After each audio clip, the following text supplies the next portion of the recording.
Hi guys, a simple question. Why the heck is Kwasi Kwarteng being invited onto political analysis shows?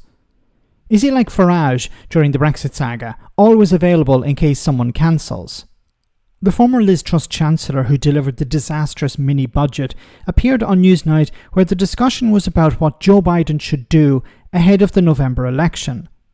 Kwarteng dismissed the opinion of author and activist Mikaela Loach. However, she called out both him and Newsnight. Have a listen to this. There's one other category which really counts, which is the big figure donors. The donors, that's and right. if they say to him, look, Joe, you're not the man for November, then that can make a big impact. And he's trying to see that off by saying they're the elites. Yeah. But I think again, like we're here still talking about this same conversation and not thinking about the people who he's meant to represent as the electorate. And I think that increasing their living standards is what's important. Agreed.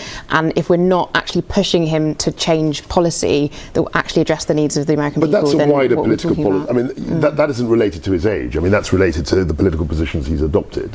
And I think any person who was the Democratic candidate would face exactly those pressures, because clearly Gaza is a huge issue, as it was here. Yeah. In terms of the left coalition that they rely on to win the election.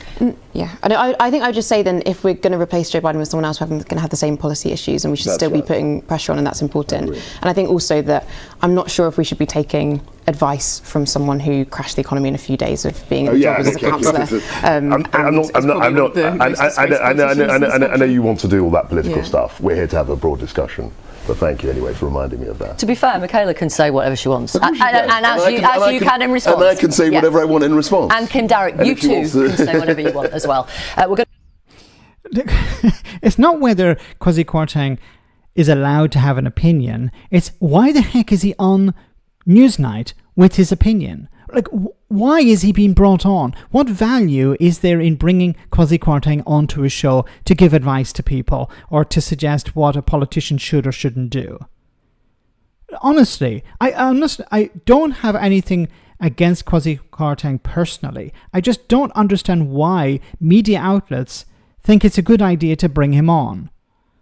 Like, he's a political and economic arsonist, along with Liz Truss. Why give those people a platform?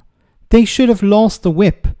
I said this before, Rishi Sunak should have removed both Kwasi Kwarteng and Liz Truss from Parliament, removed the whip from them, kicked them out of the party. The disaster that they inflicted upon the country, but also on the Conservative Party. You had Partygate, which cost the Conservatives about 6 percentage points in 6 weeks, and then you had Liz Truss and the mini-budget. Disastrous. And Kwasi Kwarteng is being invited on to show after show after show to talk about economics, to talk about politics, to talk about whatever you want. I just don't understand this. Is it that he drives ratings? He brings traffic to these outlets? He's a friendly face? What is it? What is it about Kwasi Kwarteng that they keep inviting him on? He has nothing to add. It's an embarrassment. His time in government was an utter disaster and an embarrassment. So he should, if I were him, I would go away. I would be as quiet as possible. I'd keep my head down and hope that nobody ever notices me or recognizes me when I'm walking around going into the supermarket or whatever. But instead, the opposite is happening. Let me know in the comment section, guys, what you think. As always, your comments are greatly appreciated. Thanks a lot.